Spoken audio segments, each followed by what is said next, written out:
Oremos um minutinho mais.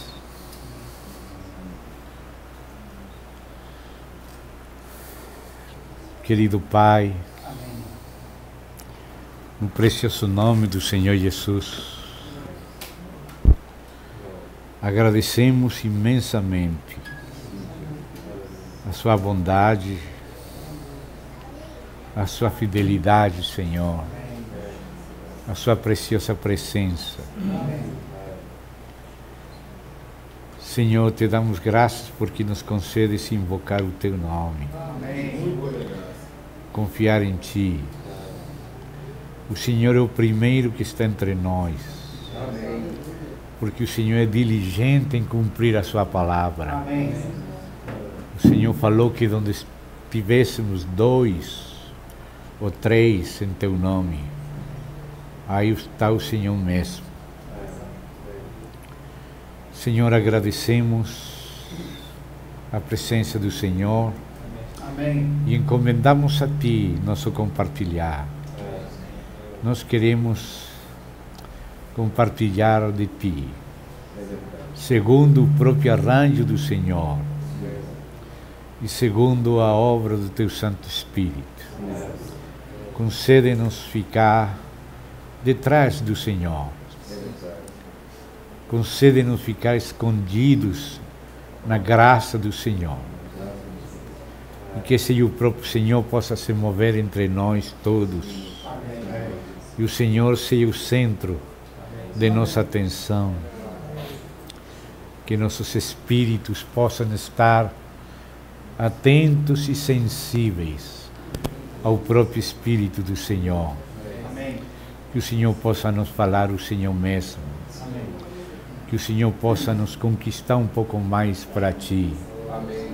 Não queremos outra coisa, Senhor, senão seguir em pós de Ti, prendidos ao Senhor no Espírito. Guarda-nos de nós mesmos, deixamos nas Tuas mãos toda a nossa condição humana, toda a nossa necessidade. Limpa-nos com Teu sangue, socorre-nos com Teu Santo Espírito, e que a palavra que o Senhor coloque venha do próprio Senhor, venha ao nosso encontro, nos conquiste mais para Ti, para ficar sempre seguindo o Senhor de perto, com a ajuda prometida e sempre fiel. O socorro oportuno de nosso Senhor. Deixamos tudo nas Tuas mãos. O Senhor conhece tudo. Nos preside, por favor, Senhor. Enquanto estamos lendo, ouvindo, não queremos nem ler nem ouvir sem Ti, senão através de nosso Senhor. Em nome de Jesus Cristo. Amém. Irmãos, vamos um momento abrir o último livro da Bíblia, aquele que pela providência do Senhor está no final dela, o livro do Apocalipse de Jesus Cristo. Vamos no capítulo 1, inicialmente, irmãos. Tenho comigo 2 versões, esta em português, chamada de Revista e Atualizada de Ferreira de Almeida. E tenho a versão em espanhol, Reina e Valera. Tem muitas. Estas são as que temos por agora. Se tem alguma outra, amém. Não sabemos se vamos precisar nos valer de uma ou da outra, mas por enquanto vamos começar lendo aqui em Ferreira de Almeida. Vamos inicialmente ler os primeiros versos. Revelação de Jesus Cristo. Este é o encabeçamento do livro. Revelação, Apocalipse de Jesus Cristo. Que Deus lhe deu. Que precioso. Amém. Que o Pai abre sempre o céu para o Filho. Disse, o pai ama o filho e lhe mostra todas as coisas que ele faz, para que o filho faça igualmente com o pai. Que bom que Deus não faz nada sozinho. O arquiteto do pai, como disse Provérbios 8, nessa tradução de Ferreira de Almeida, é o filho, aquele que fala, eu a sabedoria. 8:12 de Provérbios. Esse eu é a pessoa do filho, do verbo que estava com o pai, antes de todas as coisas. E o pai nem sequer quis planejar sozinho.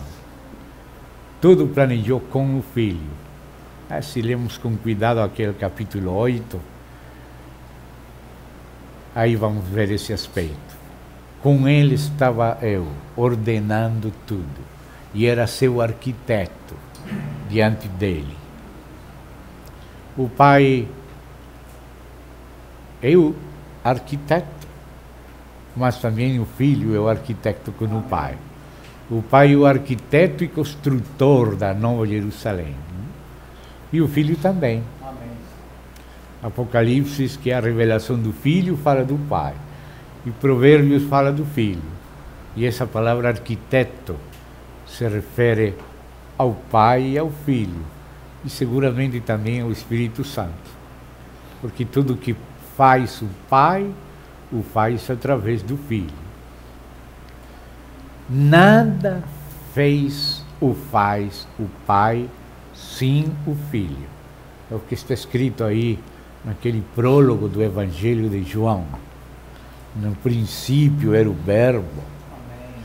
O Verbo era com Deus. E o Verbo era Deus. Este era no princípio com Deus.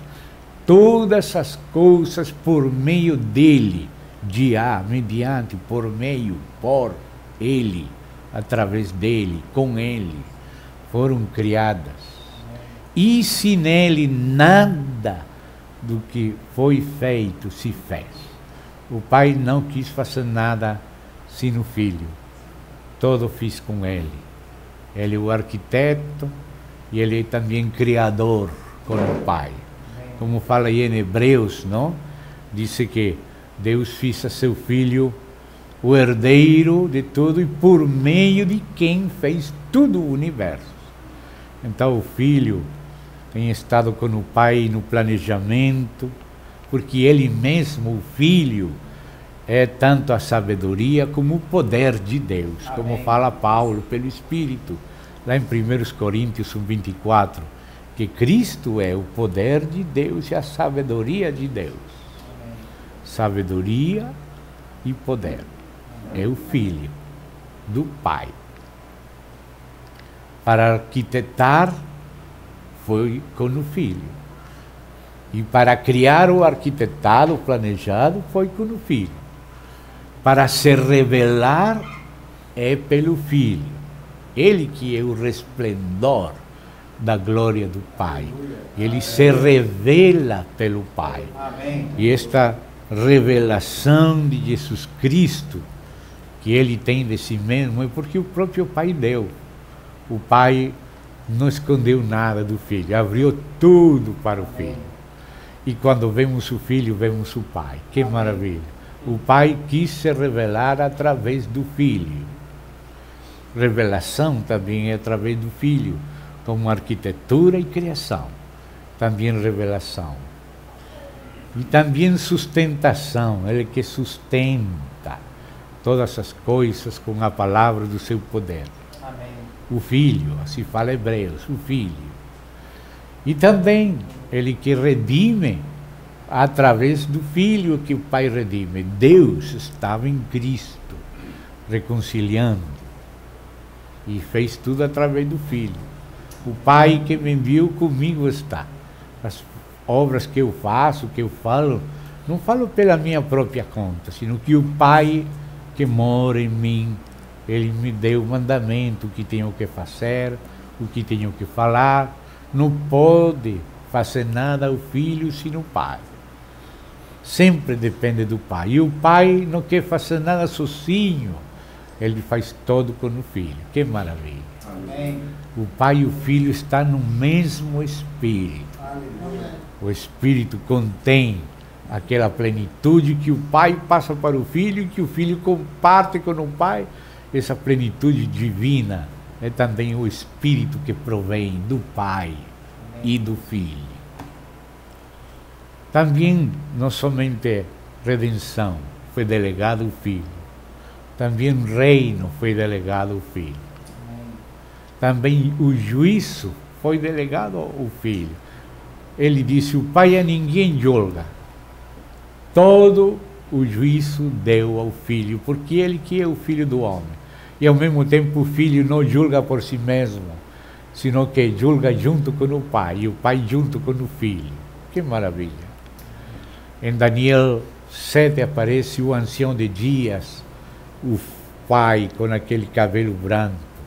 Mas aqui em Apocalipse 1, onde temos aberto, agora é o Filho que tem aquele cabelo branco, porque o Pai deu o juízo ao Filho. Tudo isso foi delegado do Pai ao Filho. O Pai deu ao Filho toda a plenitude. Disse o Filho: como o Pai tem vida em si mesmo, assim deu ao Filho o ter vida em si mesmo. O Pai é o Pai do unigênito de Deus. E ele sempre se revela através do Filho. Por isso ele disse ao Filho e ao Espírito: façamos o homem a nossa imagem. Na imagem de Deus é o Filho, mas o Pai se sente representado nela. E o próprio Espírito também. O próprio Espírito não fala nada por si mesmo, senão que ouve do Filho e do Pai. E ele veio glorificar o Filho. O Pai também quer glorificar o Filho. Eu não busco minha glória, disse o Filho, mas há quem busca minha glória. Aquele que vocês dizem que é o vosso Deus. Fala assim para Israel. Ou seja, que o Filho nos ensina que o Pai quer glorificar o Filho. E o Espírito Santo veio glorificar o Filho também. E o Filho veio glorificar o Pai. Ele busca a glória do Pai. E ainda quando disse: Pai, me retorna aquela glória que eu tive contigo, antes que o mundo fosse. Ele pede voltar à glória, mas disse que é para a glória do Pai. E como disse aí Paulo aos Filipenses, que Ele é Senhor para a glória do Pai. Quando o Pai glorifica o Filho, lhe fazendo Senhor sobre tudo, o Filho é Senhor para a glória do Pai. Depois de que o Pai somete tudo debaixo dos pés dele, ele disse que também ele vai someter os pés do Pai. Que maravilha, que fidelidade, que delícia essa relação. Ele disse que essa palavra delícia usa ele no Provérbios 8. E então este livro tem esse encabeçamento: a revelação de Jesus Cristo. É uma revelação dada ao Filho acerca dele mesmo, mas ao mesmo tempo agora é uma revelação também dele. Uma revelação dele. Como o Pai disse: eu te gerei hoje. Mas essa geração não tem princípio, não tem eternidade, porque essa geração é a expressão do autoconhecimento e amor eterno do próprio Pai para com o Filho. E isso não tem começo, isso sempre acompanhou o Pai. E o Verbo sempre acompanhou o Pai também. Esse é o Deus único e às vezes, e ao mesmo tempo, perdão, não às vezes, quis dizer, ao mesmo tempo, Deus trino ou triuno. Você pode falar como você. Estamos referindo ao mesmo assunto. Então este livro não é um livro isolado da Bíblia, sino é o livro que coroa a Bíblia. É o livro que apresenta o capítulo final e eterno da Bíblia. Todas as coisas o Pai fez para o Filho, Tudo que o Pai quer mostrar é Ele mesmo, mas através do Filho. O Pai quer se revelar a nós. Amém. E também o Pai quer se dar a nós. E isso o Pai faz só por Jesus Cristo. E Jesus Cristo e o Pai e Jesus Cristo fazem isso pelo Espírito. Quando ele fala no capítulo 14 de João, falando do outro Consolador que ele enviaria, ao mesmo tempo ele fala que ele mesmo viria também. E que o Pai viria. O Pai e eu viremos e faremos morada. Amém. Convosco. Ou seja, com aqueles que recebem ao Pai através do Filho e ao Pai ao Filho através do Espírito. Isso Deus gostaria sinceramente que fosse para todo homem. Diz a Escritura que Deus quer que todos sejam salvos. Amém. E não quer que ninguém pereça, sino que todos procedam ao arrependimento. E Ele quer apresentar perfeito em Cristo Jesus a todo homem. Mas Ele não vai fazer isso com quem não quiser. Cada ser humano vai ter oportunidade de dizer sim ou não ao Pai. E a graça de Deus, depois da queda do homem e da inutilidade do homem caído, a graça de Deus vem recuperar por graça a capacidade do homem caído. O homem caído perdeu a capacidade, mas é o responsável ainda das consequências da sua queda. Então o Senhor vem ajudar o homem caído. Então, tem o homem antes da queda, o homem depois da queda e o homem depois da graça. Terceira cena. Primeiro o homem planejado, criado antes da queda, que é o homem que Deus quer ter. Deus criou o homem dessa maneira, como criou, até livre, e essa é a classe de homem com o qual Deus quer ter sempre relacionamento. Mas foi o próprio homem que se vendeu e ficou inutilizado. Mas então vem a graça na pessoa de Cristo, recuperando o homem para Deus. Primeiro em si mesmo, e agora ela é a nossa comida. Agora ele disse, se vocês permanecem na minha palavra e em mim, minhas palavras permanecem em vocês, se vocês permanecem em mim, sereis verdadeiramente livres. Essa é a terceira cena, é o homem em Cristo, e Cristo no homem, esse é o novo homem, verdadeiramente livre em Cristo. Amém. Porque o homem caído não é livre, esse escravo. O homem anterior era livre, mas ainda não comeu. Mas agora o homem caído foi atingido pelo Senhor que veio a nós para salvar o que estava perdido, carregou conosco, passou o velho Adão pela cruz, e por isso Cristo é o postreiro Adão, porque acabou com Adão, ressuscitou, agora chega a nós, através do Espírito. Amém. E nos faz o novo homem, que agora sim, o novo é livre em Cristo. Amém. Como Ele queria quando fez. Queria um homem livre, que comece livremente da vida, da árvore da vida. Amém. E isso que Cristo tem feito. Disse, aquele que vencer, dará a comer da árvore da vida. Aquele que quiser, venha e beba. Ninguém pode querer sem a graça. Mas a graça vem e restaura a possibilidade de querer. Não vai tomar a decisão por nós, mas nos capacita por graça para nós tomar a decisão na graça. Amém. Amém? Então, esse é o nosso Senhor, esse que está aqui neste livro.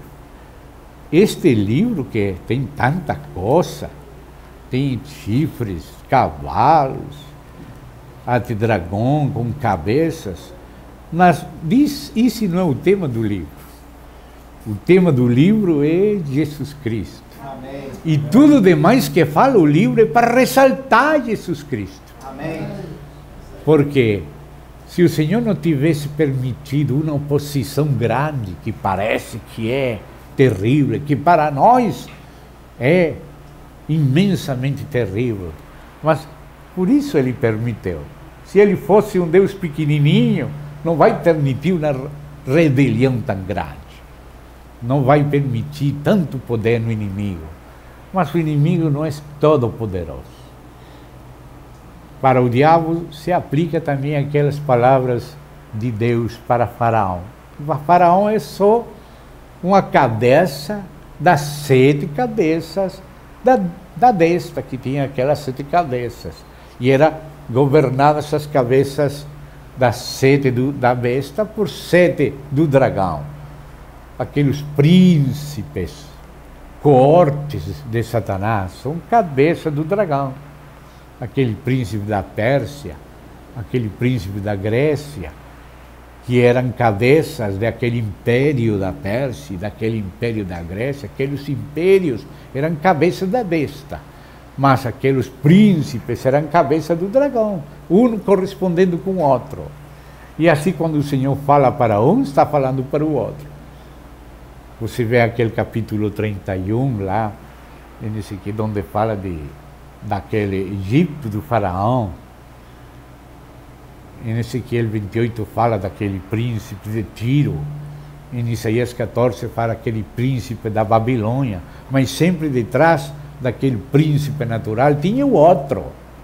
Portanto, quando ele fala para Egito, que era uma daqueles impérios, o primeiro, debaixo de uma cabeça, que fala aquele capítulo 31 que referimos, aí vemos que as palavras do Senhor para Faraó atingiam também aqueles que estavam detrás de Faraó, como aquelas palavras para o rei de Tiro atingiam aquele querubim que estava detrás do rei de Tiro. E aquelas palavras para o rei da Babilônia atingiam aquele lucero que estava detrás. E quais são essas palavras? Para isto mesmo te tenho levantado, para mostrar em ti meu poder, e que meu nome seja anunciado em toda a terra. Então o Senhor, na sua sabedoria, decidiu dar um permisso temporal àquelas criaturas de pretender substituir a Deus, pretender ser melhores que Deus, porque Deus quer mostrar sobre aquele telão de fundo a grandeza do seu Filho, que é a grandeza de nosso Pai. Então, por isso Deus permitiu aquelas rebeliões, aquelas protestas, aquelas coisas que parecem tão grandes, e por meio do que não é, desfazer o que parece ser alguma coisa. E por isso, na revelação de Jesus Cristo, aparece aí neste livro dragão, cabeças, chifres, tudo isso, porque tudo isso é útil para mostrar a grandeza do Senhor, que sendo tão grande o mundo, com suas chamadas de civilizações que Deus chama de bestas, e o povo de Deus de meninos, de senhoras frágeis, que escolhe o que não é, o pequeno, o que não presta, e através do que não é, ele faz aquilo. Aí se mostra que Deus é grande. Como quando tratamos de olhar o universo através de telescópios, cada vez buscando aquelas galáxias que ficam mais longe, cada vez vamos e vamos e vamos. Os seres humanos olhando essas fotos das galáxias extremas, mas que com o tempo já não são, tem outras mais, tem outras além. E isso é só um vestido velho que o Senhor vai mudar daqui em breve. Céu novo, terra nova, disse aí em Hebreus que uma veste, não é o Senhor. Tem gente que adora as estrelas, mas o Senhor está adorando uma veste velha. O Senhor está de trás, Ele é o mesmo, Ele vai mudar de veste, vai colocar outra veste, céu novo, terra nova, é uma veste, mas não é o Senhor. O Senhor é Ele mesmo. Não vamos confundir a criação com o Criador. A criação é uma veste, mas é tão grande só a criação, que quanto mais grande é aquele dono da veste. aquele que se veste com essa veste que ele chama de velha e que vai mudar, e que diz que para isso ele é Deus. Então, não importa que apareça dragão, cabeça, chifres no livro da revelação de Jesus Cristo, isso aparece para que conheçamos melhor a Jesus Cristo. Não vamos ficar aí no meio de um pedaço de veste, mas vamos a usar esse pedaço de veste para ver o grande detrás da veste. E o grande detrás da besta. Claro que detrás da besta está o dragão, mas sobre o alto vigia outro mais alto, e um mais alto que o Senhor está acima de tudo. E Ele que criou tudo, sabendo que cada um faria, e Ele vai julgar com justiça, mas Ele permitiu tudo isso para Ele ser conhecido. Então, este livro é da revelação de Jesus Cristo. Este livro que Deus colocou providencialmente no final da Bíblia é para nos mostrar que a história sagrada, que é a história do trabalho de Deus ao longo da história, não é uma novela de Kafka. Não sei, alguns de vocês aqui têm ouvido falar ou têm lido alguns, em outros tempos, quizá, acerca de Franz Kafka, um escritor judeu tcheco, da Tchecoslováquia. Um escritor que escrevia novelas que não terminavam. Ou quando terminavam, não ficava nada resolto. Terminava a novela e o problema ficava. Tem uma novela dele chamada Do Processo. E nessa novela ele descobre que está num processo, não sabe por que está em processo, porque está sendo julgado, não sabe nem em que consiste o processo, que sente que está num processo e ela está com essa pergunta, averiguando qual é o processo, o que está passando, porque está sendo processado pela consciência, pela sociedade, não sabe quem está processando. Quando termina a novela, não termina o processo. Ele não tem resposta nenhuma. Essa é a novela de Kafka. Teve outra novela, chamada Castelo. Nessa novela, Kafka fala do personagem K, que é ele mesmo, Kafka, K. E Mr. K queria fazer um trâmite no castelo, mas tinha que pedir permissão a cá, mas aqui mandavam para lá, muito parecido com acontece às vezes em alguns de nossos países. Não vou falar do Brasil, não vou falar da Colômbia. E não conseguia resolver o trâmite, porque isto não era aqui, era lá. Toda aquela novela é uma trama dessas bem difícil. Termina a novela, não terminou a trama, não conseguiu fazer o trâmite. Toda a novela é tramitando algo que não consigo. Graças a Deus que a Bíblia não é uma novela de Kafka. Graças a Deus. A Bíblia se tem final. Amém. A Bíblia se tem conclusão, e uma conclusão eternamente satisfatória. Amém. Isso é o lugar deste livro no final da Bíblia. É mostrar para onde que ia Deus quando decidiu criar tudo, nos criar a nós mesmos. Então, esta Bíblia se tem conclusão. Deus tem propósito eterno, e um propósito de qualidade divina. Graças a Deus. E nesse propósito, no coração de Deus, está seu próprio Filho. Porque nada fez Deus que não seja para seu Filho. Como também o Filho não fez nada, senão tudo para o Pai. Tudo que existe é em função do próprio Deus. O Pai faz tudo com o Filho, no Filho, por meio do Filho e para o Filho. E o Filho faz todo, ainda reinar para o Pai, ainda ser Senhor para a glória do Pai. Esse é o propósito que compartem mutuamente, no mesmo Espírito, o Pai e o Filho. E esse propósito, essa conclusão que não termina, sino que é uma conclusão para a eternidade. Uma conclusão onde a plenitude de Deus é revelada e compartilhada. O pai com o filho, mas agora o pai quer que o filho seja primogênito entre muitos irmãos. E aí aparece a igreja, como disse lá no Gênesis, sendo, como explica Paulo, Adão figura de Cristo. Ele disse, façamos ajudadora idônea para o filho. É isso que diz. Não é bom que o homem esteja só. Não está falando só de Adão. Adão é figura de Cristo. Está falando de Cristo primeiro. Como disse lá em Efésios 5. Não? Por isto deixará o homem, seu pai, sua mãe, se unirá à sua mulher, serão juntos uma só carne. Eu digo isto de Cristo e da igreja, mas pelo demais é subsidiário, ó. O homem ame a sua mulher, a mulher respeita seu marido, os filhos, as pessoas que ajudam em casa, os que têm pessoas a seu cargo. Tudo isso se deriva daquele mistério primeiro de Cristo, que é a igreja. Mistério de Deus, Cristo, mistério de Cristo, a igreja. Então aí se revela tudo. Façamos, levar-lhe-ei, ajudador o homem. Primeiro, façamos, Pai, Filho e Espírito Santo. O homem coletivo.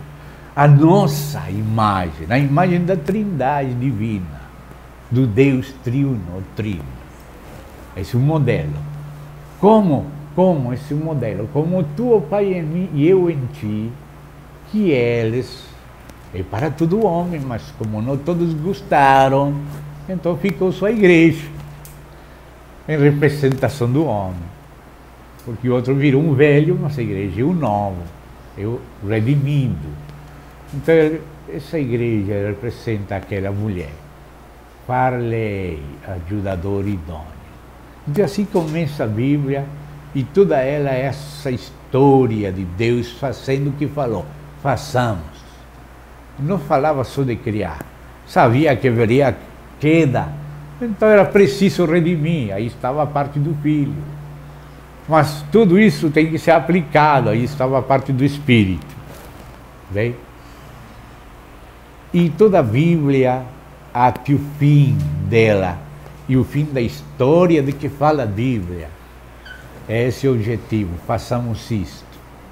O rei quis fazer bodas a seu filho. Frase curta de Jesus, mas que fala o propósito eterno de Deus. Fazer bodas a seu filho. Que seu filho tenha uma esposa que seja com ele, assim como ele é com o Pai. E nisso está Deus fazendo. Ele fala, façamos isto. E vou fazer. Falei. Adão, que figura de Cristo, ajudador idôneo. Aí fala, o Novo Testamento, figura de Cristo, Adão. Eva, figura da igreja. E essa conclusão, onde está aquela boda concluída para a eternidade, é este livro de Apocalipse, que fala de muitas coisas, mas através de todas elas, nos está falando de Cristo. Se lemos Apocalipse e não vemos Cristo em tudo, não estamos vendo bem. Aí encontramos muita coisa para a escola de escatologia, fala de anticristo, fala de tudo, mas esse livro é a revelação de Jesus Cristo. Amém. Ainda nos capítulos que fala do anticristo. O livro inteiro é a revelação de Jesus Cristo, e neste livro está nas terminais de toda a Bíblia. Como se você pega um verso aqui, qualquer verso, já vem unido a muitos versos de Gênesis até Apocalipse. Pega outro verso, às vezes uma frase tem muitos versos juntos, incluídas nela. Todas as terminais da Bíblia estão neste livro.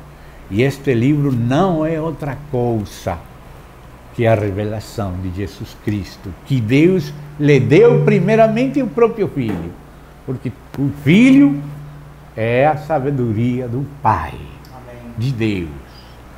E agora o Filho que recebe aquela plenitude imensa, aberta, um céu aberto totalmente, o coração aberto. Assim como ele também fala para nós, e fala, eu não vou chamar mais vocês de servos, eu vou chamar de amigos, porque o servo não sabe o que faz seu Senhor, mas os tenho chamado de amigos, porque todas essas coisas que ouvi do meu Pai, o Filho ouve ao Pai.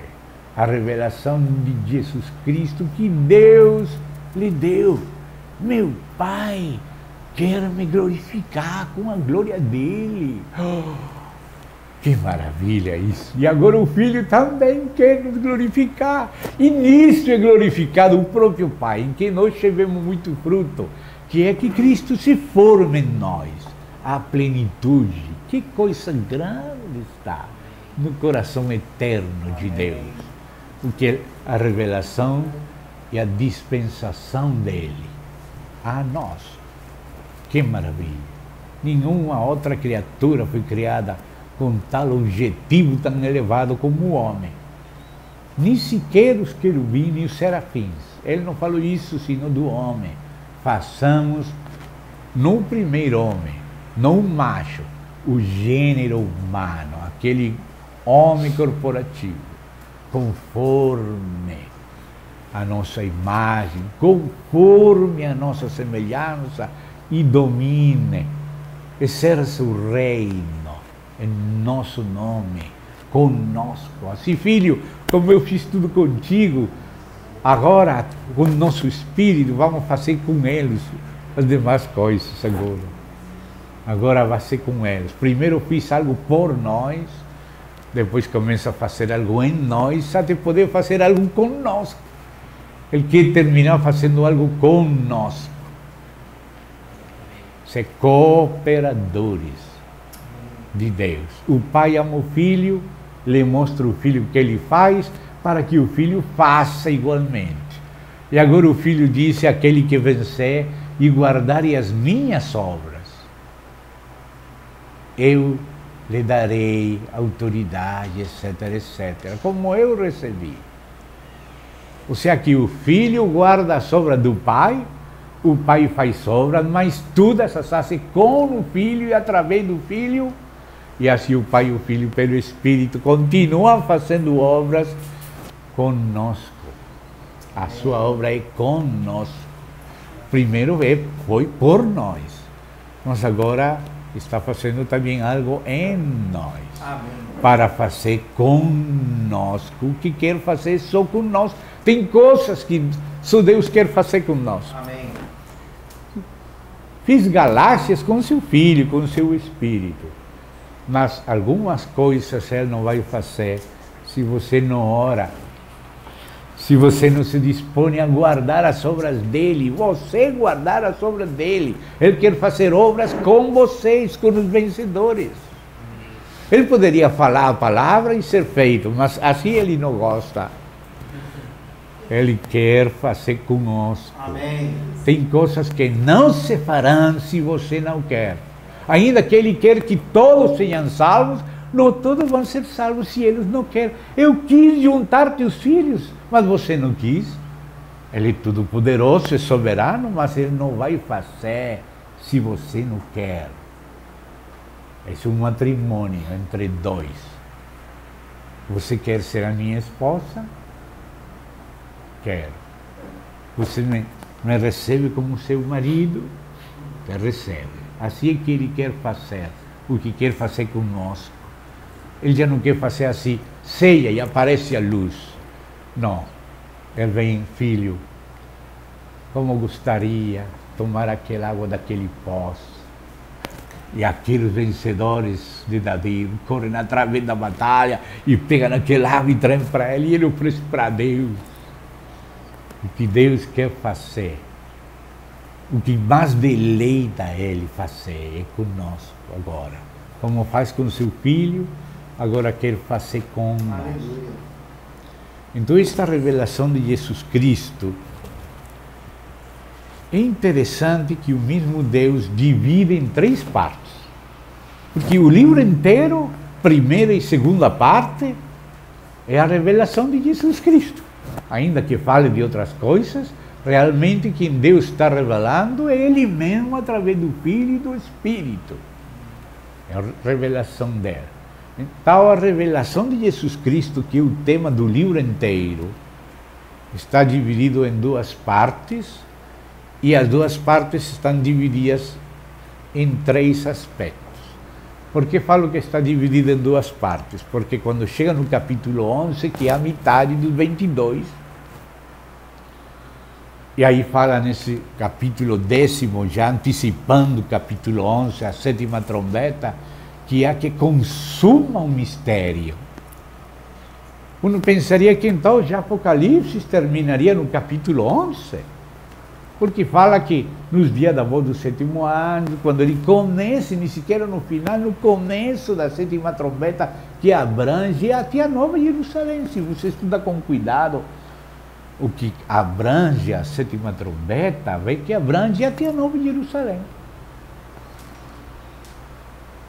Não é só Nova Jerusalém, mas abrange até Nova Jerusalém.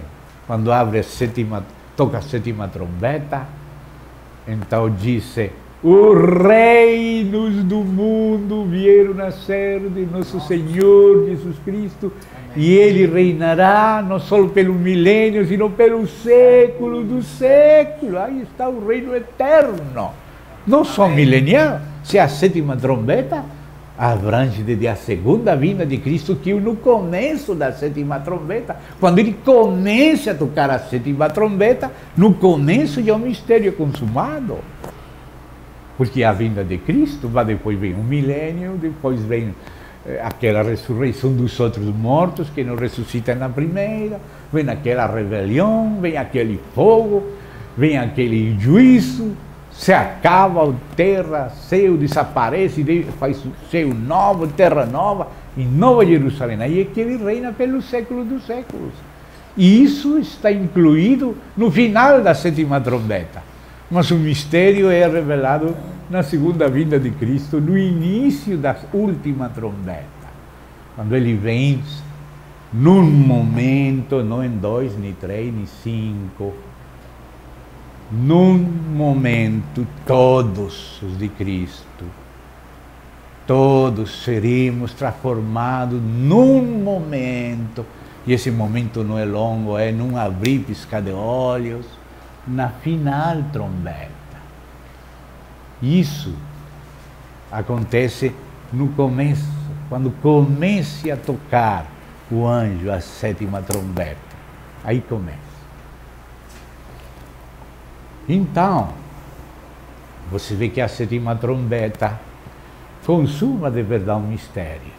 Mas depois de falar isso, no capítulo 10, verso 7, chega no mesmo capítulo, no verso 8, até terminar aquele capítulo 10, e diz: aqui tem um livrinho aberto, que ninguém pode abrir, mas agora abriu o cordeiro, agora depois de abrir tem que comer, tem que engolir, ainda que seja amargo, é doce para falar, amargo de comer, é amargo mesmo.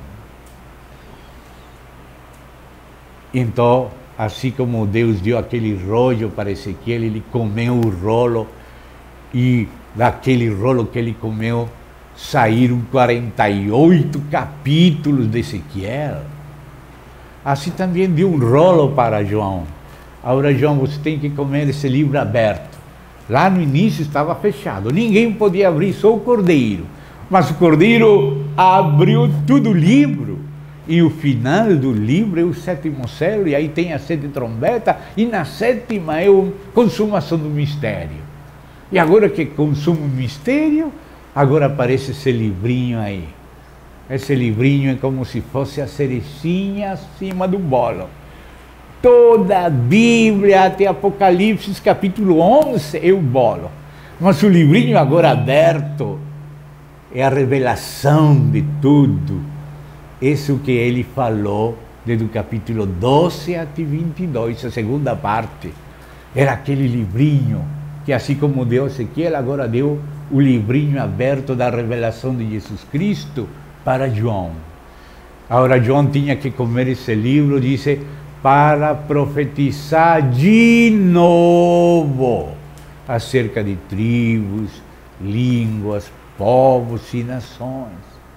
Já tinha falado das tribos, dos 144.000 de Israel e de outras imensidades de tribos que ninguém vai poder contar a gente das outras tribos. Ou seja que o capítulo dos 144.000 da segunda parte está falando dos 144.000 da primeira parte, porque está falando de novo da mesma coisa que falou. Deus sempre fala mínimo 2 ou 3 vezes das coisas. E dos 144.000 falou em 3 partes. Em Apocalipse 7, em Apocalipse 14 e no último capítulo de Sofonias.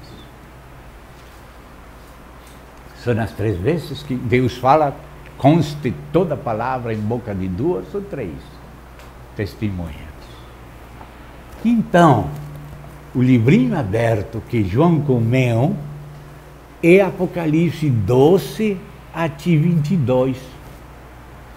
Porque esse livro, quando já era a consumação da última trombeta, o livro era para profetizar de novo sobre o que já tinha profetizado. Por isso, quando ele começa a falar, depois da 7ª trombeta, retorna para Gênesis. Lá em Gênesis tinha falado da mulher. Aqui aparece a mesma mulher. Tinha falado da serpente, aqui volta a falar aquela serpente antiga, que é o diabo, Satanás, com cabeças, com chifres. Mas já tinha falado da semente da mulher, que é o filho varão, que nasce da mulher, é a semente da mulher, e Cristo. Então está falando de novo, profetizando de novo, retornou para Gênesis para colocar o ponto final da revelação de Deus em Cristo, a revelação de Jesus Cristo. Então aquele livrinho aberto, a primeira parte da revelação de Jesus Cristo é de 1 a 11. Mas agora comeu aquele livro aberto, comeu Gênesis 1 até Apocalipse 11, verso final. E agora, aquele livro aberto, agora já aberto, ele come para profetizar de novo.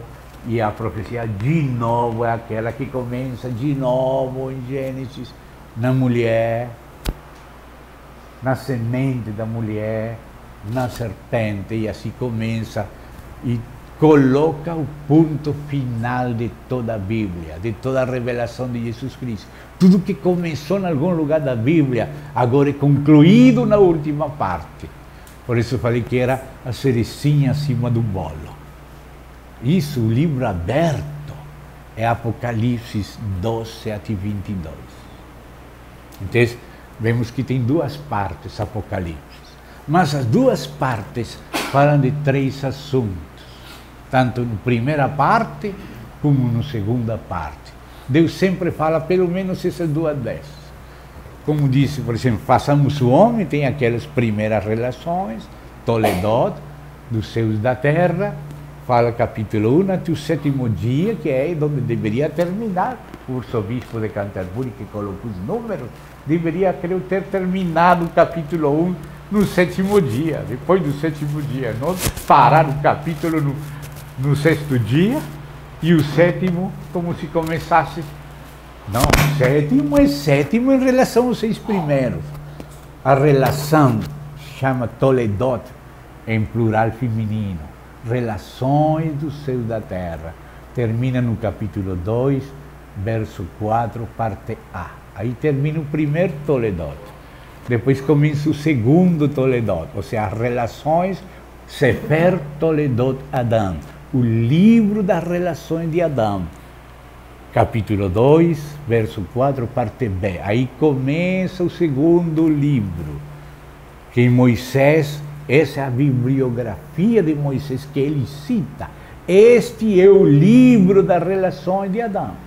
Termina no 5.1a, porque lembre-se que esses números e versos só vêm do arcebispo de Canterbury, do século XII, Stephen Landor, que dividiu a Bíblia em capítulos, e 2 séculos depois, no século XIV, o outro arcebispo também de Canterbury colocou os versículos.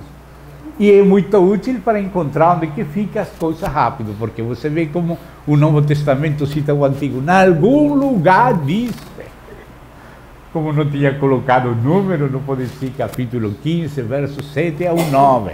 Então, em algum lugar diz. Mas agora, quando vamos ler, temos que seguir a ideia de Deus, a perícopa completa, ou seja, a ideia completa. Começou aqui, terminou aqui. Esse deveria ser um capítulo. A ideia, a perícopa, que abrange toda a ideia de princípio a fim, deveria ser o número do capítulo. Às vezes coincide, às vezes não. Então, quando vamos ler, temos que ler sim os capítulos. Capítulo e versículo só para encontrar a passagem. Mas tão pronto encontrar a passagem, aí se esquece. Amém? Amém? E aí começa a ler a ideia, desde que começa até que termina. Amém? Amém. Então, assim também o Apocalipse tem as duas partes. Assim como vem aquele capítulo 1 e fala do homem, capítulo 2 fala de novo da mesma coisa. Deus mostra um sonho para Nabucodonosor, mostra para Daniel, e mostra também a interpretação, e depois fala no capítulo 7 da mesma coisa com outras palavras, acrescentando sobre aquele esqueleto de ossos os músculos. Depois no capítulo 8 fala da mesma coisa, fala de novo da Pérsia, fala de novo da Grécia, mas não está falando só de Pérsia, de Grécia, está falando do poder e da sabedoria de Deus, que é Cristo. Isso, todo o significado da história, que é a sabedoria de Deus, inclui isso. E o poder de Deus governando a história. Disso que trata todas aquelas visões de Daniel. Ele resume, agora entendo que ele que muda reis, põe reis, tudo isso é só a mudança dos kairós, das estações. E isso é o poder de Deus, aquela mudança. E o sentido disso, o objetivo, a economia final, é a sabedoria de Deus. Por isso ele, quando, antes de falar os detalhes da revelação, ele resume, Deus mostra seu poder, sua sabedoria. E esse é Cristo. Assim que quando estamos lendo Daniel, não estamos saindo de Cristo. Estamos lendo o poder e a sabedoria de Deus, que é Cristo. Amém. Que se mostra naquela mão de Deus na história. Temos que ver Cristo em toda a Bíblia, ou senão não estamos vendo bem. Não vamos despreciar nada da Bíblia. Vamos ver que parte de Cristo está mostrando, cada pedaço que você não gosta. Preferamos gostar de tudo. Amém. Que quando menos pensamos, se abre ele, estamos vendo ele de onde não pensávamos. Toda ela fala de Cristo. E aqui é a conclusão, é Apocalipse. E esse tem uma cerecinha acima do bolo, que é o livro aberto para comer. E aí profetiza de novo desde o princípio, mas agora coloca o ponto final, que já ninguém pode acrescentar nem tirar. Agora é final. Mas essas duas partes, que ele repete como sempre ele faz, tem 3 aspectos. E estão aqui, na revelação de Jesus Cristo, vamos ver aí no verso 19 e 20. E no verso 19 diz assim: escreve, pois. Note, se não falara pois, estaria escrevendo algo de aí para adelante. Não tem nada a ver com o que acaba de ver até aqui. Mas se diz pois, está vinculando o que escreveu desde o verso 1 até o verso 19. Então, do verso 1 até o verso 18, há uma revelação que é chamada aqui o que viste. Amém. A primeira parte é o que viste. Que foi o que ele viu? O Cristo glorificado. Ele como rei, Ele como juiz, Ele como Criador, Ele como Todo-Poderoso, Ele tendo nas mãos as estrelas, Ele se movendo no meio dos candeeiros, Ele tendo todos aqueles detalhes. Então a revelação de Jesus Cristo tem essas três partes. Escreve, pois, as coisas que viste. As coisas que viste são cristológicas, cristocêntricas, porque se refere àquela visão do Cristo glorificado, que aparece no meio dos candeeiros, com todos aqueles detalhes. Ou seja, que a revelação de Jesus Cristo tem a parte da cabeça, porque o mistério de Cristo é cabeça e corpo. Cabeça e corpo. Aí se fala Efésios 3, o mistério de Cristo, que é que os gentios também, sim, porque Deus não falou, façamos Israel a nossa imagem e semelhança, não, façamos o homem. E quando escolhe Abraão, não é somente Abraão, é para que na semente dele todas as famílias da terra sejam abençoadas. O objetivo de Deus em geral. Mas claro que tem que começar por Abraão, com Israel, com o remanente de Israel, do Messias, e logo incorporar no Messias todos os homens, e aqueles que recebem a ele de toda tribo, povo, língua e nação. Então, a primeira parte da revelação de Jesus Cristo é a cabeça, é Deus se revelando em Cristo. E por isso, essas coisas que viste. Veja como começa Deus saudando o Pantocrator, o Todo-Poderoso, aquele que era, que é, que há de vir, e de Jesus Cristo, o testigo fiel, e o dos 7 Espíritos de Deus. Aí começa a dirigir a todas as igrejas, porque o que ele fala para uma igreja, o Espírito fala para todas. Amém. Ou seja, que ele fala para todas as igrejas, falando só para 7. Com falar para 7, já fala para todas. Amém.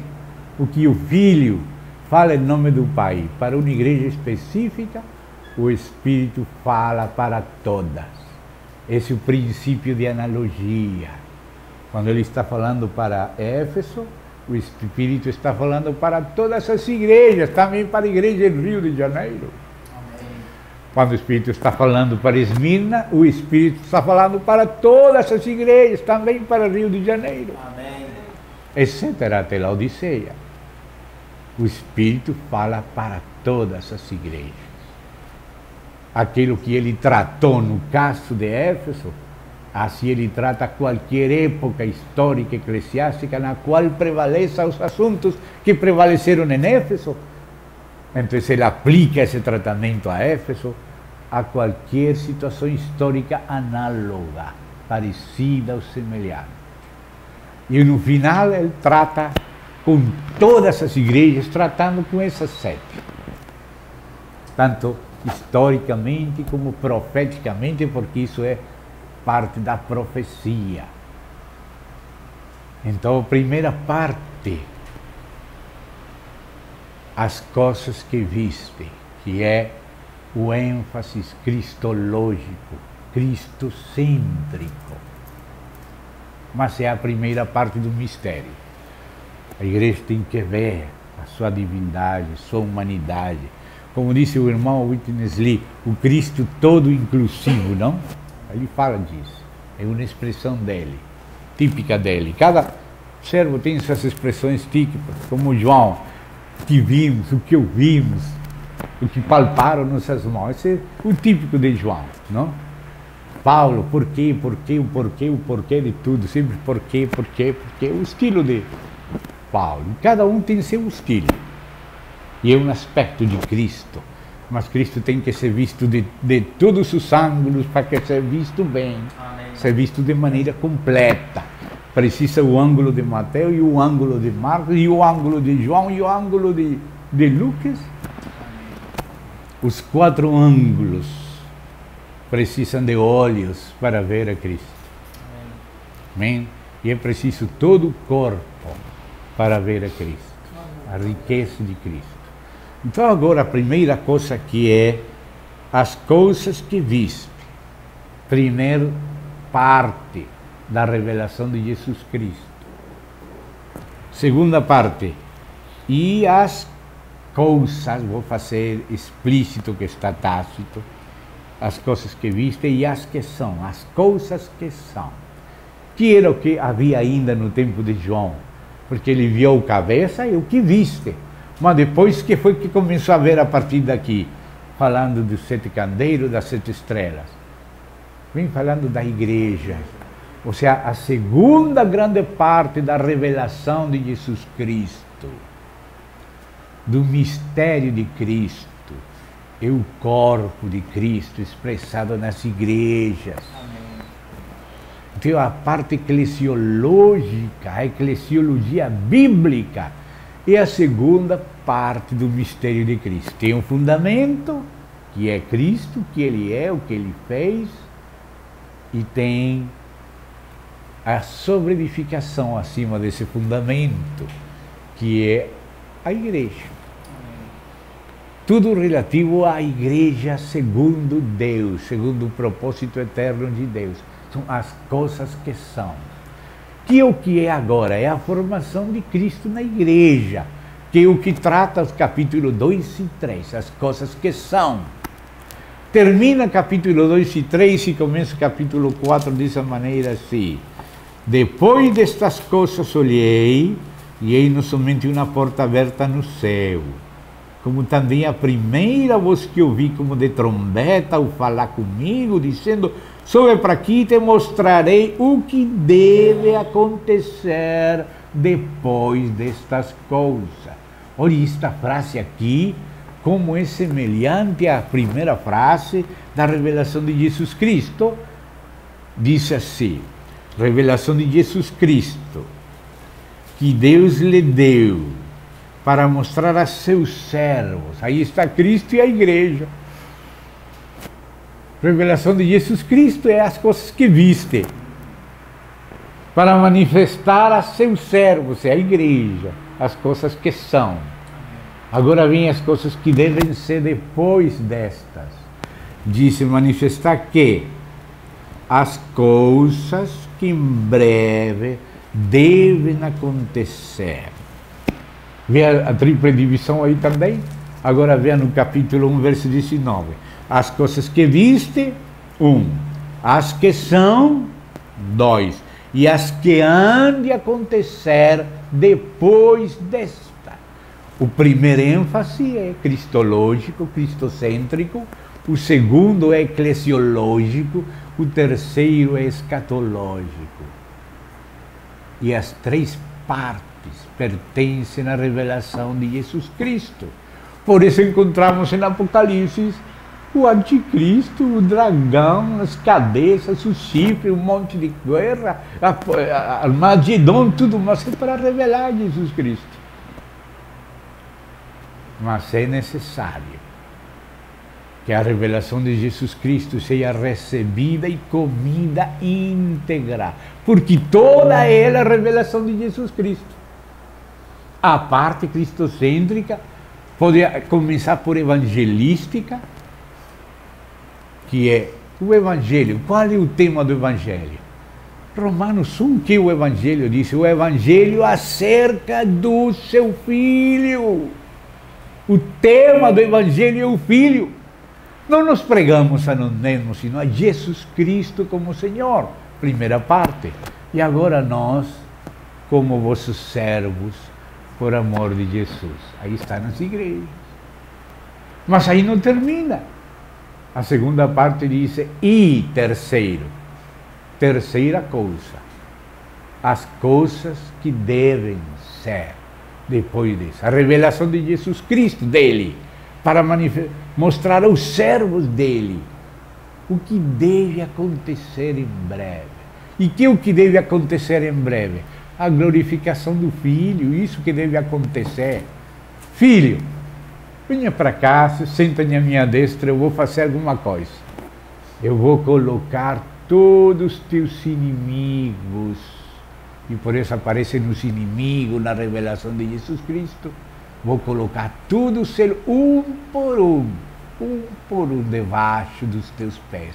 Quando todos os teus inimigos, até o último, sejam submetidos a ti, então agora o Filho vai se submeter ao Pai, para que o Deus seja tudo em tudo. Deus se revelando e Deus se dispensando através de Cristo e o Espírito pela Igreja. Ele é cabeça sobre todas as coisas dada à Igreja. Então a terceira parte também é parte da revelação de Jesus Cristo. As coisas que devem acontecer. Que é o que deve acontecer? Que tudo que existe seja submetido debaixo dos pés de Cristo.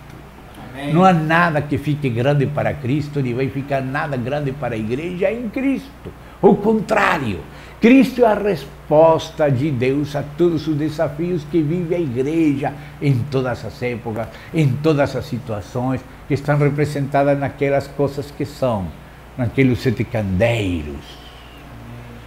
Então, irmão, se você me permite, poucos minutos, vamos ver uma parte no livrinho aberto. Vamos à segunda parte do Apocalipse, que vem do capítulo 12 a 22. Vamos chegar no 14.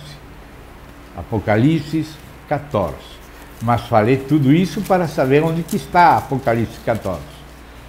Está no livrinho aberto. É parte do livrinho aberto. Então, olha, aí no capítulo 14, depois que falou dos 144.000, amém? E depois, então, falou do seguinte, capítulo 14, verso 6.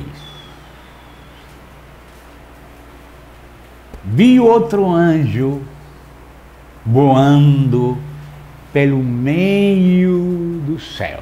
Olha, é um anjo com um encarrego de Deus. Ou seja, um mensageiro com um encarrego é a ênfase do coração de Deus. E vai passando pelo meio do céu, com um encarrego. Vamos ver qual é o primeiro encarrego. Não é só um anjo. Não é só um anjo. Este é o primeiro. Assim como lá fala as coisas que viste, assim também fala este anjo. Tendo, aqui diz um evangelho, o verso diz o evangelho. Não existe dois evangelhos. Existe um só evangelho. Não há outro. Se esse fosse outro, seria anátema. Amém. Porque já o Espírito Santo, por revelação de Jesus Cristo, escreveu Paulo, por revelação de Jesus Cristo, pelo Espírito Santo, que não há outro evangelho. E que se algum anjo ensina um evangelho diferente, seja anátema. Então, este anjo não pode falar um evangelho diferente que ele de Paulo, que não é de Paulo. Ele recebeu de Jesus Cristo, Jesus Cristo recebeu de Deus Pai. Então, não é um evangelho. Vai no grego, fala o evangelho eterno. E disse, para pregar. O original diz para evangelizar. E disse os que se assentam sobre a terra, a cada nação, e tribo, e língua, e povo. E esse anjo que trazia o Evangelho eterno, o único que existe, o mesmo que aparece desde Gênesis até Apocalipse. Lá quando Deus falou que não estavam vestidos nem cobertos, Adão e Eva, precisavam ser cobertos com um sacrifício, e prometeu aquela semente da mulher. Já está o Evangelho aí, desde Adão. Tudo está escondido na Bíblia. Tem muitas coisas que decidem cada coisa, mas o tempo é curto. Vou terminar, só para não abusar dos irmãos. Diz aqui, temei a Deus e dai-lhe glória, pois é chegada a hora do seu juízo. E adorai aquele que fez o céu. não o anticristo. Adorai aquele que merece ser adorado na prova, que vem para provar o mundo inteiro. Adorai aquele que fez o céu, não o dragão, não a besta, a Deus Pai, Filho e Espírito Santo. Amém. Aquele que fez o céu e a terra e o mar e as fontes das águas. Então você vê que a carga do primeiro enviado do céu, pelo meio do céu, o central é cristológica, é cristocêntrica, é evangelística, e a igreja nunca deve perder esta primeira ênfase, não é a única, não é só evangelístico, mas tem que evangelizar até o fim. Agora que muita gente, quando se removido o piso, gente de toda tribo, povo, língua e nação incontável, que ninguém pode contar, vai receber a Cristo, vai lavar suas vestes no sangue do Cordeiro. E essa é a mensagem para o tempo do fim, não só para começar a história da igreja, sino para fechar a história da igreja aqui na terra. A igreja nunca pode parar da evangelização. Nunca pode parar de falar o testemunho acerca do Filho, o Evangelho acerca do Filho. Todas as 7 festas de Israel, todas as 7 falam do Filho, aspecto diferente de Cristo. Todas elas são sombra de Cristo. Não só a Páscoa, também os ázimos, também as primícias, também Pentecostes, e também trombetas, Yom Kippur e Sukkot. Todas as 7 festas mostram aspectos diferentes de Cristo. E o Evangelho acerca do Filho, acerca da plenitude de Cristo. A igreja não pode parar de evangelizar, não pode parar de proclamar a plenitude de Cristo. Toda a plenitude, não só o começo. E depois de falar da plenitude dele, então o resultado é a igreja, que é o mistério de Cristo. Esse Cristo da eternidade é o mesmo Cristo da revelação, da criação, da redenção, é o mesmo Cristo na igreja. Esse é o mistério. Cristo em vós, a esperança da glória.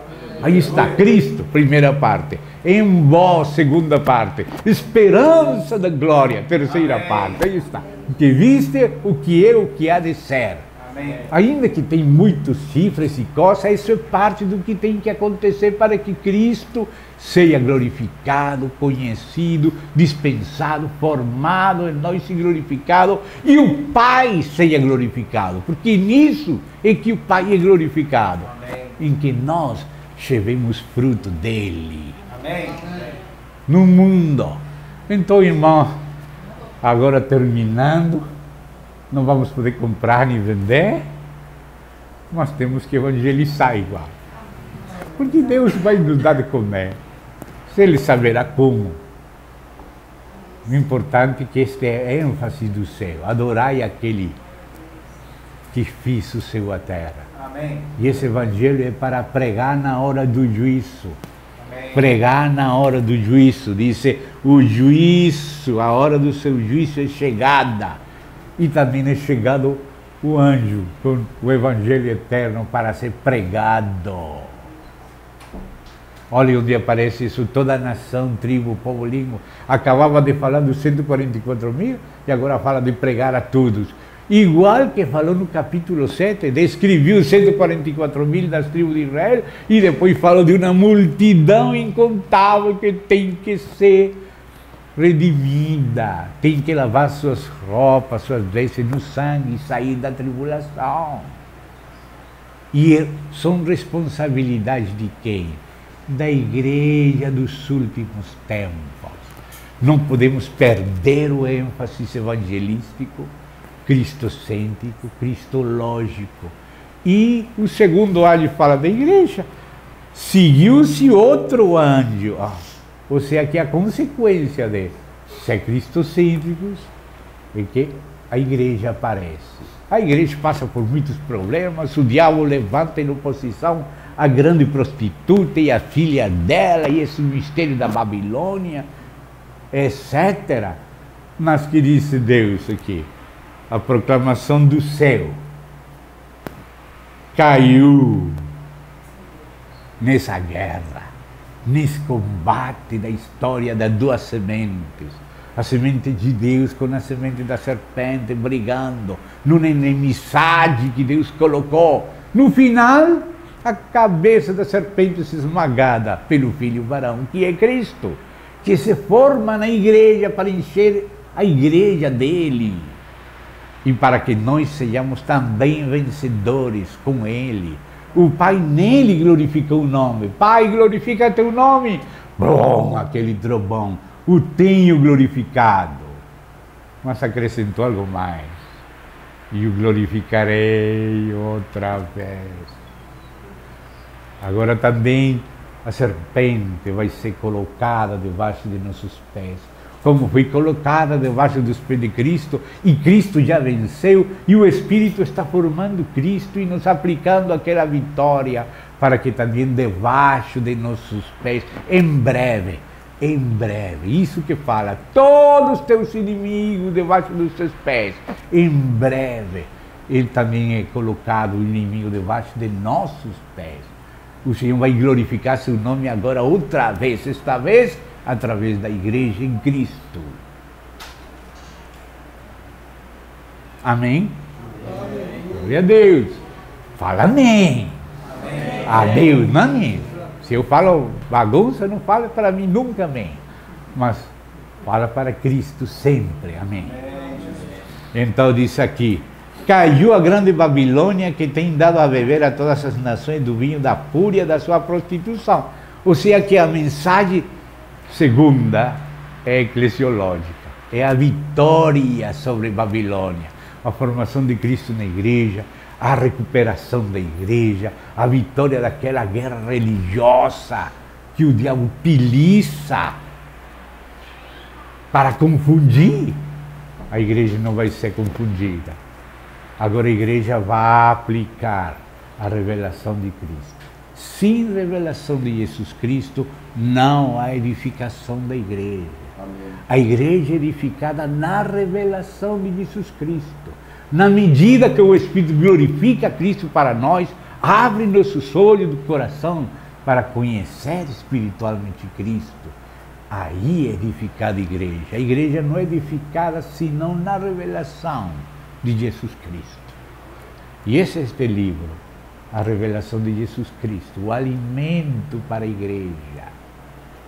Ver a Cristo em tudo, em toda a palavra, na história, na criação, até nos átomos que são parte da criação. Ver Cristo, porque ao ver Cristo conhecemos Deus.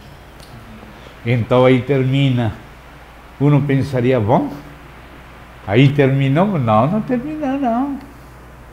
Porque disse, seguiu-se a estes outro anjo, o terceiro. E as coisas que viste, cristocêntricas, cristológicas, as que são eclesiológicas, e as que hão de ser depois dessas, que também são parte, a terceira e última parte da revelação divina, aquela que fala das últimas festas. Porque a primeira parte do ministério terrenal de Cristo já conhecemos, mas todas as festas são sombra de Cristo. Também as trombetas são sombra de Cristo. Também Yom Kippur, e que tem a ver com Israel, o retorno de Israel, o arrependimento de Israel, a reinserção de Israel na boa ribeira. Isso é parte também da revelação de Jesus Cristo. Amém? Então diz aqui, seguiu-se a esse outro anjo terceiro dizendo em grande voz. Alguns querem que não fale disto. Se falo, que fale só para alguns pouquinho lá na casa de filho, que ninguém escute. Mas este anjo falou com voz forte, para que se escute. E a terceira carga da revelação de Jesus Cristo. É a terceira ênfase que completa a revelação que tem o que viste, que é cristológico, os que são, que é eclesiológico, e o que há de ser depois disto. Sube, João, e aqui te vou mostrar a cena de Deus céu. Vou te mostrar como o céu controla o tratamento e derrota de todos os inimigos, todos a ser postos debaixo dos pés de Cristo. E esse inimigo é o dragão, e seus príncipes, e seus impérios, e seus chifres, que o mundo chama de civilização, Deus chama de bestas, mas estão destinadas a ficar debaixo do pé de Jesus Cristo, desaparecer como o tamo das eras do verão, como fala Daniel. Pero por favor, amados, escute a terceira parte, não exclua esta parte da revelação de Jesus Cristo. Esse é a que conclui a novela, para que Apocalipse não fique uma novela de Kafka. Tem que incluir até a parte final. Tem que colocar a cerecinha acima do bolo, comer tudo este rolo. Tudo Apocalipse. Que termina a Bíblia, termina o programa eterno de Deus. Revela Cristo, não só como cordeiro, sino também como leão. Não só vindo da Virgem, mas vindo como rei. Sobretudo, não só a bondade, sino também a severidade de Deus. O cordeiro e o leão juntos. Então ele diz assim: se alguém, não disse se alguém, não, se não fala, se alguém, não. Se alguém adora a besta e a sua imagem e recebe a sua marca na fronte ou sobre a mão, em alta voz, também esse beberá do vinho da cólera de Deus, preparado se mistura do cálice da sua ira, porque já veio a misericórdia foi rejeitada. Então o que vai ficar? Ele também tem ira. A vinda do Senhor é dia agradável e dia de vingança. Quando a gente rejeita a graça e faz afronta o Espírito de graça, o Senhor tem que enviar outro cavalinho depois do branco, tem que enviar um vermelho, depois um preto, depois um pálido. E depois tem que mostrar o mundo do ultratumba, que Deus inclui tanto as que são santos, martirizados pelo mundo, como também depois, o que continua falando, o sexto selo e sétimo. E 7 trombetas que introduzem 1/3 do juízo. E 7 taças que consumam os 2/3 que faltava até ser consumada a ira de Deus e do Cordeiro. E aí também a igreja tem que vencer não somente a incredulidade, não somente o pecado, sino também o mundo, incluindo o quê? A besta. A igreja tem que vencer a besta. Tem que vencer a imagem da besta. Tem que vencer a marca da besta. Tem que vencer o número da besta. Porque se não vence a besta, então não conclui a revelação e a dispensação de Jesus Cristo. Então a igreja do fim foi encarregada também disto. Isto é a terceira parte da revelação de Jesus Cristo. Depois da cristológica e da eclesiológica, a escatológica é a revelação de Jesus Cristo. Cristo como Rei de Reis, Cristo como leão, Cristo como juiz. Então diz aqui, também esse que adora a besta ou a imagem ou que recebe a marca na fronte ou na mão, também esse beberá do vinho da cólera de Deus, preparado sem mistura do cálice da sua ira e será atormentado com fogo e enxofre diante dos santos anjos, na presença do Cordeiro. Cordeiro virá, como o Pai colocou seus inimigos debaixo dos seus pés. Agora estão maldizendo lá, mas Deus fez um juramento. Toda boca no céu, na terra e debaixo da terra confessará o nome do Senhor e dobrará seus joelhos. Pode demorar o que seja, mas tem que dobrar seus joelhos, confessar ao Senhor Jesus, o Filho de Deus, Senhor de senhores. Amém. Todos os inimigos debaixo dos seus pés. Amém. Todas essas maldições sendo mordidas na língua deles.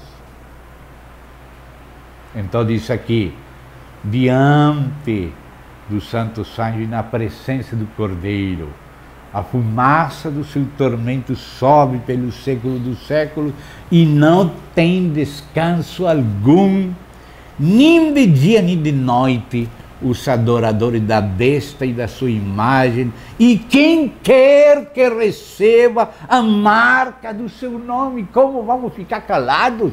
Como não vamos falar isto? Se o sangue deles está em nossas mãos, é parte do conselho completo de Deus. É parte. Aqui está. Onde que está a perseverança? Porque alguns falam, não, aqui a perseverança é antes da tribulação. Não, a perseverança tem que ser até o fim, e o fim é durante a tribulação. Aqui está, essa é a palavra da perseverança dos vencedores de Filadélfia. Os vencedores de Filadélfia têm uma promessa. Vão entrar no santuário de Deus, nunca vão sair de lá. Mas se você ler Apocalipse 15, aqui mesmo, não precisa passar de página, não. Apocalipse 15, verso 8. O santuário se encheu de fumaça procedente da glória de Deus, de seu poder, e ninguém podia penetrar no santuário enquanto não se cumprissem os 7 flagelos dos 7 anjos. Ninguém pode entrar no santuário. Se a promessa, os vencedores de Filadélfia, que entrariam no santuário, seriam feitos colunas do santuário para nunca mais sair daí. Então, quando que vão entrar para nunca mais sair? Depois dos 7 flagelos vão entrar, não antes. Ninguém podia entrar até não cumprir-se os 7 flagelos. Nem os vencedores de Filadélfia podiam entrar até não se cumprir os 7 flagelos. Só depois. Só depois. Então a palavra da perseverança que há que fala para os vencedores de Filadélfia é aqui, verso 12 do 14. Aqui, quando está falando do anticristo, quando está falando da besta, da marca da besta, do número da besta, da imagem da besta, que é a abominação desoladora. Aqui está a perseverança, a hipomeneia, a paciência. Esta é a palavra da perseverança. Esta é a palavra da paciência. Aquele que perseverar até o fim será salvo.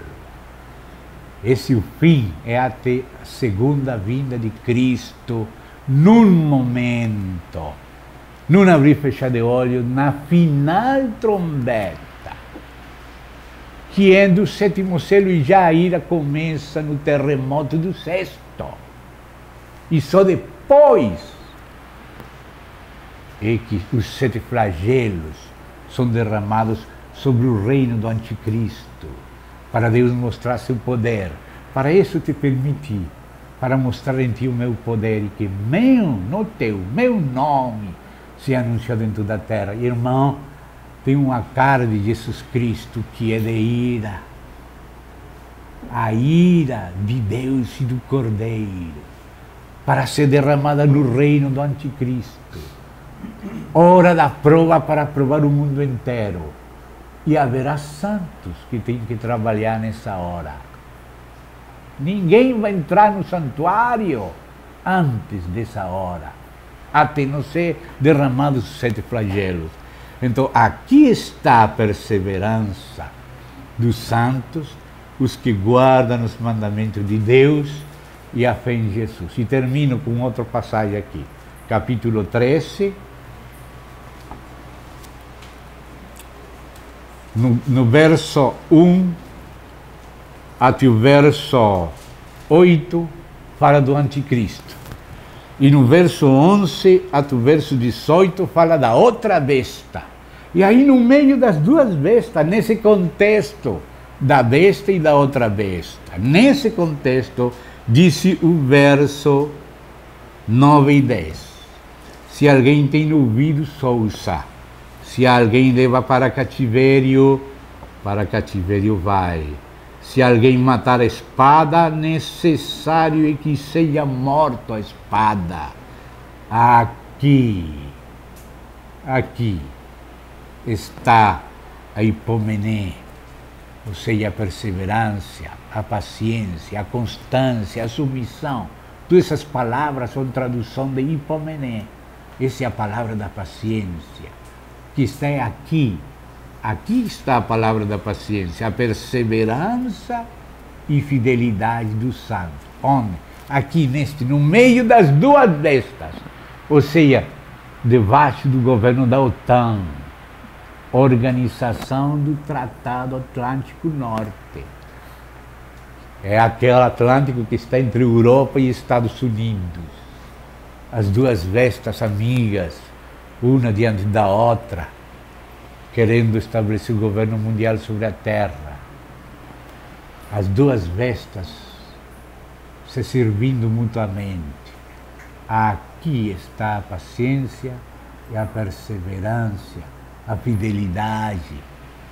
Hipomené, perseverança, paciência e fidelidade do santo. Olha o que fala, o contexto da palavra da perseverança.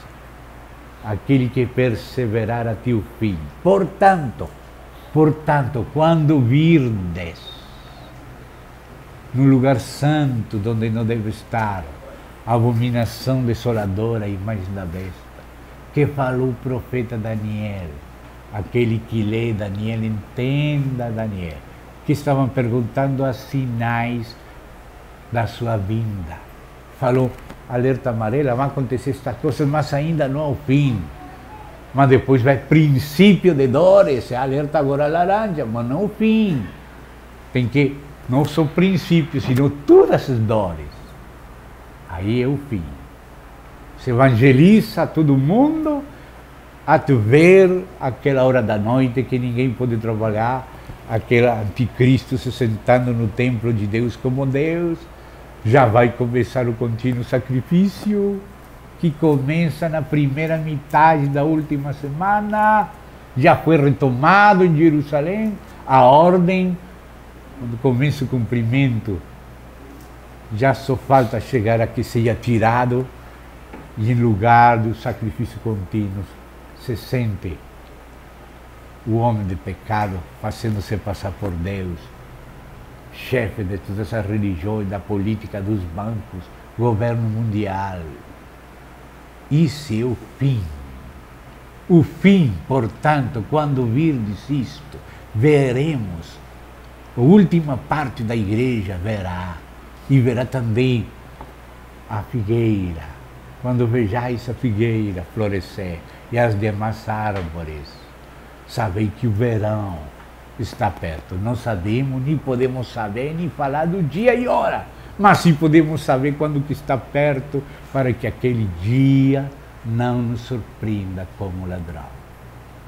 Não falo, nem tenho falado, nem falarei do dia na hora, mas quando vejais isto, ergui-vos, levantai vossas cabeças, porque vossa redenção está perto. Está perto. Está muito perto. Obrigado, irmãos. Vamos dar graças a Deus. Agradeço a paciência dos irmãos. Amém. E a perseverança dos irmãos, que me considero um pregado tão longo. Vamos orar, agradeço. Querido Pai, agradecemos a Ti esta preciosa oportunidade que nos concede de estar juntos para ver diferentes aspectos da revelação de Jesus Cristo. Toda a plenitude dele queremos ver, queremos Te servir, estamos aqui para Ti. Senhor, nos conduz e nos guarda. Ainda não limos todo o que fala. Bem-aventurado de aqui em diante aqueles que moram no Senhor. Descansam dos seus trabalhos, suas obras com eles sejam. Em nome do Senhor Jesus Cristo. Amém e amém. Obrigado.